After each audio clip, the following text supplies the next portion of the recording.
Wiki iliyopita Mahakama ya Rufaa imetoa uamuzi juu ya shauri la mwenyekiti wetu mpambanaji Tundu Lissu. Katika uamuzi huo ambao watu wengi wameuona kuwa ni wa haki, tunawashukuru majaji wa Mahakama ya Rufaa waliohusika na kesi hiyo, waliomtendea haki mwenyekiti wetu. Bado tunasisitiza Mheshimiwa Lissu hana hatia na sio mhaini. Lissu anastahili kuwa nje na sio gerezani. Hivyo tunasisitiza aachiliwe huru mara moja bila masharti yoyote. Kwa upande mwingine, tarehe 10 Agosti 2026 saa 3 asubuhi kesi ya mwenyekiti wetu itaitwa Mahakama Kuu hapa Dar es Salaam. Tunawaalika wanachama na Watanzania muweze kujitokeza kwa wingi kusikiliza kesi ya mwenyekiti wetu.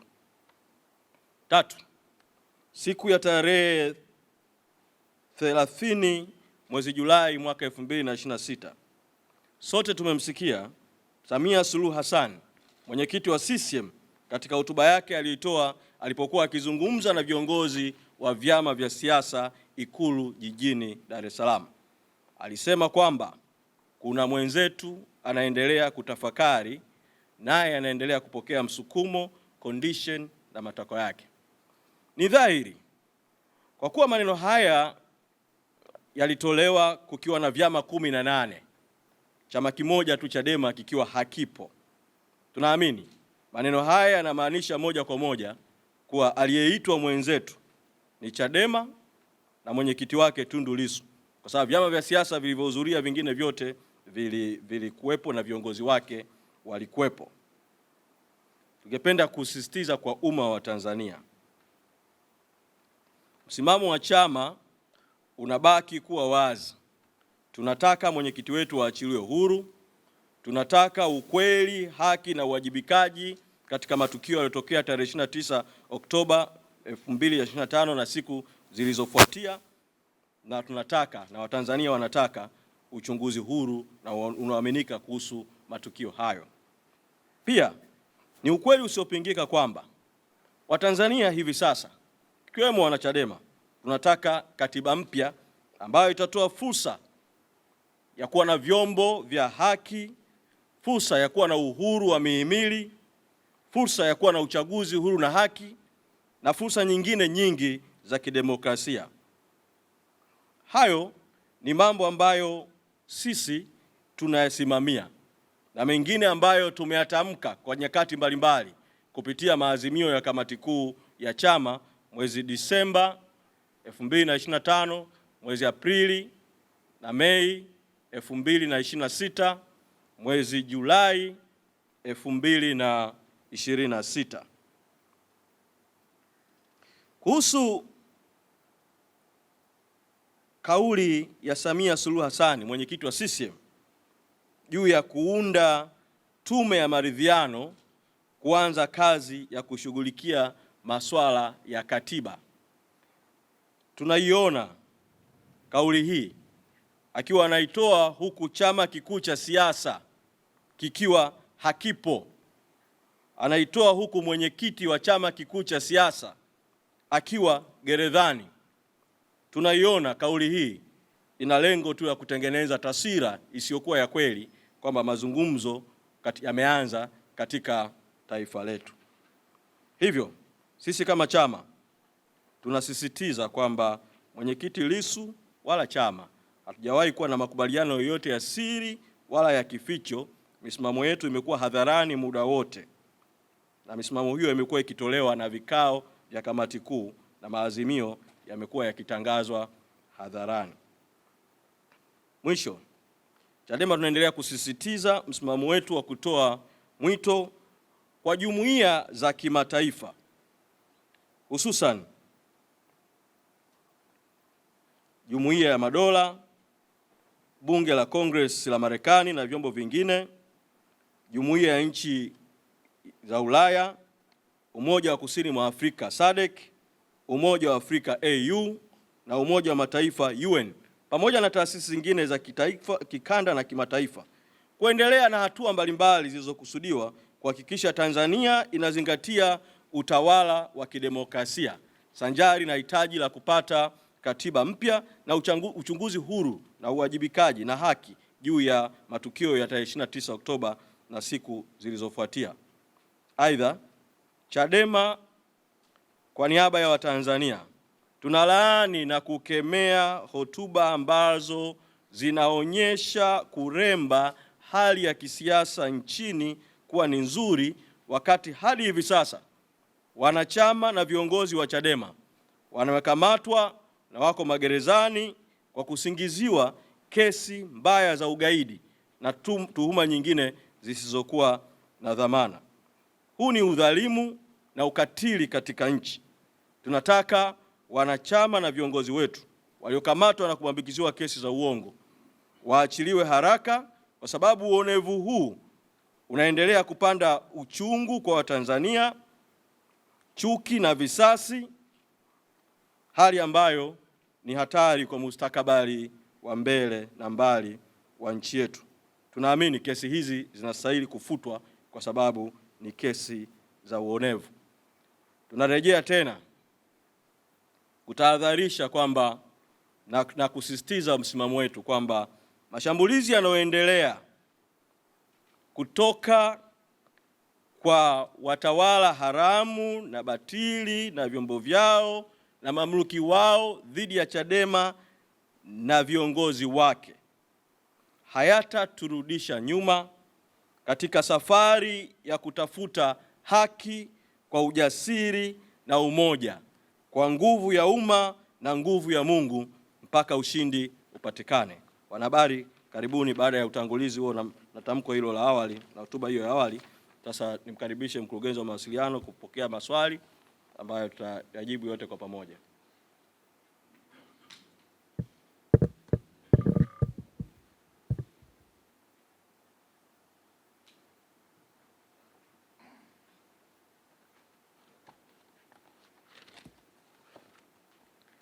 Asante, nitapokea maswali kwa niaba ya Katibu Mkuu, na naomba uulize swali na ujitambulishe, unatokea chombo gani na wewe jina lako unaitwa nani? Karibu.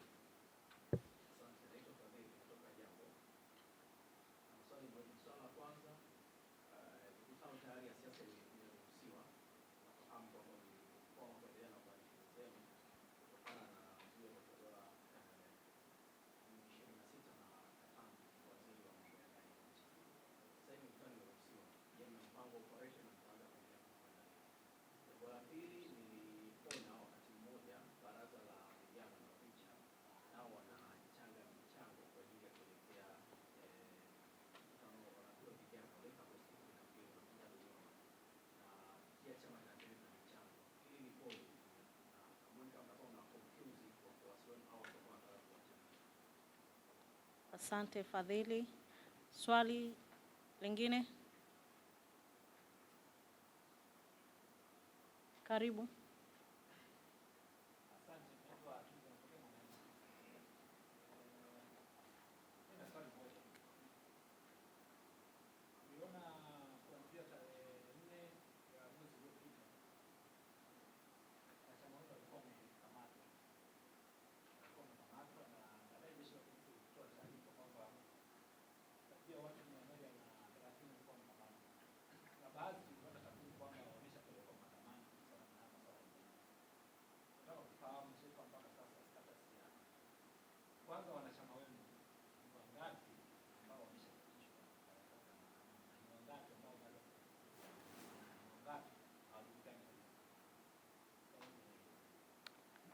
Asante.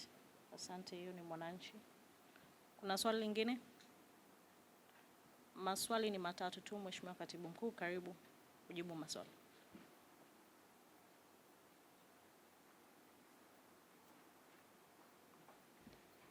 Ni washukuru wanahabari kwa maswali hayo. Utakumbuka tarehe 10 mwezi Julai nilipozungumza na nyinyi hapa juu ya maazimio ya kamati kuu iliyokaa tarehe 30 mwezi Juni mwaka huu 2026 Kigoma. Wakati huo kukiwa na zuio, niliwaeleza kwamba sisi tutaendelea na mikutano ya hadhara, tutaendelea na makongamano tutaendelea na vikao vya ndani na tukatangaza vile kuhusu mkutano wa baraza kuu. Kwa hiyo tutaendelea na operation, tutaendelea na mikutano. Sasa mfahamu kwamba Chadema kina ngazi mbalimbali za kichama. Kuna ngazi ya taifa. Operation ya kitaifa tutaitangaza tutakapokuwa tayari, tutaendelea na maandalizi. Bado tulikuwa na viporo vya kumalizia kanda za Pemba, Unguja na Pwani, lakini vile vile tuitangaza kwamba tutarudi tena kwenye kanda zingine tukienda kwenye ngazi za mikoa na kuendelea. Kwa huo mpango utatangazwa katika wakati mwafaka. Kwa sasa ngazi ya taifa imeweka kipaumbele kwenye matukio mawili ambayo yako karibuni. Moja, tarehe 12 mwezi August, vijana wanaadhimisha siku ya vijana kwa umuhimu wa baraza la vijana katika chama chetu. Hilo ni tukio kubwa ambalo viongozi wa chama kwa nafasi mbalimbali watashiriki. Pili, tuna kazi tunaendelea nayo ya maandalizi ya baraza kuu la chama na tunachangisha bado pesa kwa baraza kuu la chama. Wakati huo tuna mahitaji ya pesa za operation. Kwa ni vyema tukamaliza kwanza, na ndio maana tunasisitiza Watanzania kumaliza kaungwe kadogo kalikobaki ka milioni 68 ili sasa tuanze kukusanya pesa kwa ajili ya operation na shughuli nyingine, na tutawatangazia. Lakini ukiondoa operation za kitaifa au ziara za kitaifa, chama ngazi zingine kinaweza kabisa kuanzia kanda, mikoa, wilaya, majimbo, wako huru huko kufanya mikutano, kwa sababu mwongozo wa kitaifa juu ya operation katiba mpya Free Tundu Lissu ulikusha tolewa tulipozindua mikutano na operation hii kule kanda ya Victoria Katoro, na mwongozo huo umeendelea kutolewa katika kanda ambazo tumefanya mikutano mpaka sasa. Kwa wako huru kuendelea na mikutano. Kwa mtaendelea kuona mikutano ikiendelea katika maeneo mbalimbali ya nchi, lakini ratiba ya kitaifa itakapokuwa tayari tutawaita na tutawatangazia. Muuliza juu ya vijana na michango ambayo vijana wanaitisha kwa umma kuwachangia. Chama hiki ni taasisi kubwa. Ni taasisi ambayo ndani ya Chadema yenyewe ina vyombo ambavyo vimepewa semi autonomy, nusu mamlaka kwenye mambo yao. Kati ya vyombo hivyo ni mabaraza ya chama: Bavicha, Bawacha, Bazecha, baraza la vijana, baraza la wanawake na baraza la wazee. Na kuna mamlaka vile vile yametolewa kwa kanda kwa mfumo wa ugatuaji, decentralization, kwa sera yetu sisi ya kupeleka madaraka na mamlaka kwa wananchi, na tunaianza kwa ndani ya chama kupeleka kwa wanachama. Kwa hiyo hatujazuia sisi kama taifa initiatives au jitihada za mabaraza ya chama kutafuta rasilimali, hatujazuia jitihada za kanda kutafuta rasilimali. Mchango wa kitaifa tumeutangaza moja kwa moja, na naamini hakutakuwa na confusion, kwa sababu fedha zote tunaagiza zipite katika akaunti rasmi za chama ili kuwe na uwajibikaji. Mabaraza nayo yana akaunti zao, kanda wana akaunti zao na mifumo rasmi ya kukusanya fedha. Juu ya wanachama waliokamatwa kuanzia tarehe 4 mwezi Julai na kwamba polisi walitoa taarifa watu 130, swali lako ni kwamba kwa sasa kuna wanachama wangapi? Kwa takwimu nilizopewa mpaka jana ni kwamba kuna jumla ya wanachama na viongozi wa Chadema 63 waliokamatwa na kubambikiziwa kesi, na tunasisitiza kutaka DPP, mkurugenzi wa mashtaka, apeleke nolle prosequi, hati ya kutokuendelea na hizo kesi, sababu ni kesi zenye nia mbaya, ni kesi za kubambikiza, ni kesi ambazo zina madhara sio tu kwa walioko ndani gerezani, ina madhara kwa ujumla hata katika masuala ya haki na mwelekeo katika nchi yetu, na tunasema zifutwe. Na kwa sababu kabla ya hizo kesi kufunguliwa tarehe 9 mwezi Julai, Samia Suluhu Hassan alitoa kauli akiwa Ikulu Zanzibar, akihusanisha kati ya maandamano na ugaidi, wanaharakati na ugaidi. Alafu siku chache baadaye kasi ya kamata na kubambikizia kesi za ugaidi ikaongezeka sana. Kwa hizi si kesi za kusema DPP alindwe kwa sababu kuna haki anayoipigania kwa maslahi ya nchi, sababu katiba ya nchi ibara ya 59B inatamka masharti kwa DPP pamoja na uhuru wake. Anatakiwa awe na nia njema, asimamie maslahi ya umma na mambo mengine kama hayo. Hizo kesi na kesi zio za ukweli, hizo kesi hazina hivyo vigezo. Tarehe 10 niliwaambia hapa kabla kamata haijaongezeka, nikawaambia hiyo kauli ya Samia Suluhu itasababisha watu wakamatwe na kubambikiwa kesi za ugaidi, na ndicho kilichotokea.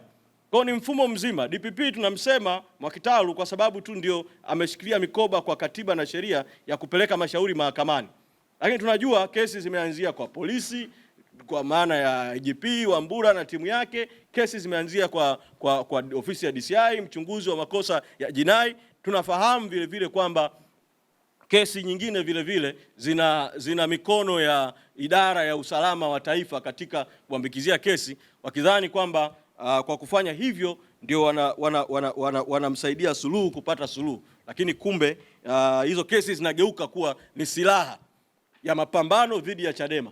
Na kama sisi tunashambuliwa, sisi hatuwezi kuacha kuendelea kupambana, kulinda chama, kulinda na watu wetu na kulinda wananchi. Kwa tunaomba Watanzania watuelewe, na kwa mzigo huo wa kesi za ugaidi zilizopo, jamii ya kimataifa isiingie kwenye mtego wa ulaghai kwamba kuna mazungumzo Tanzania, kwamba kuna maridhiano Tanzania.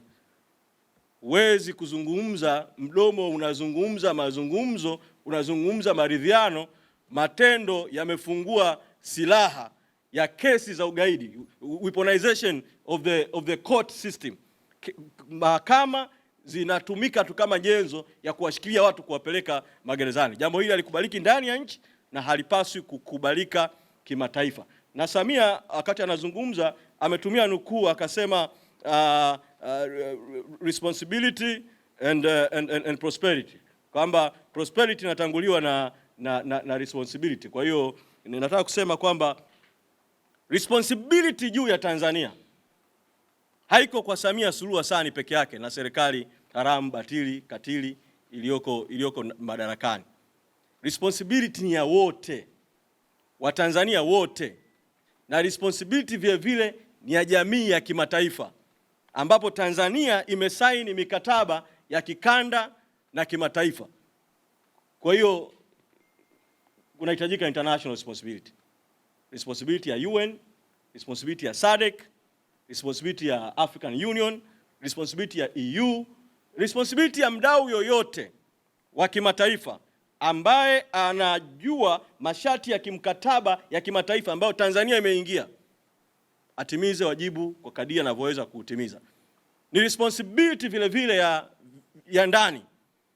Kwa mwelekeo huo uliotoka mpaka sasa, Samia Suluhu Hassan hawezi kuachiwa kwamba ndio akabeba jambo la mazungumzo ya maridhiano, kwa sababu tayari formula inakosewa. Tayari ameshatamka kwamba kwanza anaendelea kuitambua tume ya Chande. Pili, amesema karibuni atateua wajumbe wa tume ya Jilila, ile tume ya uchunguzi wa jinai, tume ambayo inajengea kwenye ripoti ya Chande ambayo tayari imeshakosewa, tume ambayo inatuhuma ya kwamba inaundwa kutaka kuwalenga watu, kuilenga Chadema, kumlenga Lissu. Sasa yeye amefunga masikio, anaendelea na tume ya Lila. Wakati huo huo anasema amebadili kidogo msimamo, ambalo ni jambo unaweza ukaliona amesogea kidogo kutoka katika kauli aliyoitoa mwezi Aprili, ambapo alikuwa amesema tume zitakuwa 4: tume ya Chande, baada ya hapo tume ya jinai, baada ya hapo tume ya maridhiano, baada ya hapo tume ya katiba. Sasa amesema kwamba kutaundwa tume ya maridhiano itakayohusika na katiba.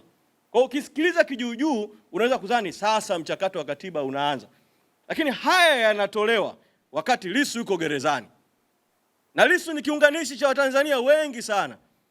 Haya yanaendelea, Chadema inashambuliwa viongozi wake kwa kesi ya ugaidi, wakati huo kuna mamluki wanatumika dhidi ya Chadema, na mamluki ambao wana ukaribu na watawala. Unaona kabisa kwamba huku wanatangaza amani, huku wanaendelea na vita. Kwa hiyo ni jambo ambayo watu wasome alama za nyakati. Na katika hali hii niwaombe viongozi wa dini wa Tanzania, wako wengi, lakini hasa madhehebu makuu ya nchi yetu, Waislamu kwa Wakristo. Kwanza kile alichokisema Samia Suluhu wakati anapokea ripoti ya Chande mwezi Aprili kwamba kwa hali iliyotokea mwaka 2025 na hali ya nchi yetu, nchi inahitaji uponyaji, nchi inahitaji maombi ya taifa ya uponyaji, na akanukuu aya za Qurani na Biblia. Lakini toka wakati hakijafanyika, ni wajibu sasa wa viongozi wa dini, Waislamu kwa Wakristo, kukaa pamoja, kwa sababu hawa walioko hawawezi, hawana uwezo huo, hawana uadilifu huo, hawana kukubalika huko. Wakae watafute namna, tuombe toba ya nchi yetu, tuombe uponyaji wa nchi yetu, lakini wasiishie tu kuomba.